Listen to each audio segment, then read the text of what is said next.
இன்னைய வரைக்கும் ஏன் கிட்டத்தட்ட 40 வருஷமா ஒரு ஆர்ப்பாட்டமான பாடல்கள் ஒரு வருடம் முடிந்து தொடங்கும் பொழுது அப்படியே இளமை இதோ இது அதை சொல்லும் பொழுது எவ்வளோ உற்சாகமாக இருக்குது.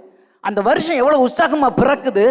அதுக்கு மாற்று ஒரு தத்துவத்தால் சொல்லி பண்ணா அந்த எடுத்த உடனே அறிவுரை சொல்ல ஆரம்பிச்சிட்டான்னு ஓடி போயிடுவாங்க.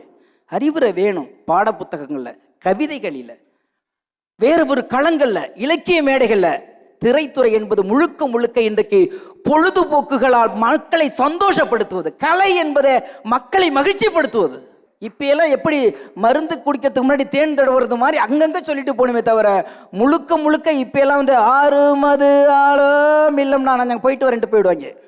ஆனால் கமர்சியலாக ஒரு கலையை சொல்லும் பொழுது இன்றைக்கு நாட்டுப்புற கலைகள் ஏன் இன்றும் கொண்டாடப்படுகிறோம்னால் அதில் உள்ள சில்மிசங்களும் உற்சாகங்களும் ரிதமும் ஒன்றுமே இல்லைங்க. 1000 இசைக்கருவிகள் புதுசாக வந்திருக்கட்டுங்க, ஒரு ஓப்பனிங் சாங்க்கு ஒரு பறையை தட்டும் பொழுது இருக்கிற உற்சாகம் எதுக்கலங்க.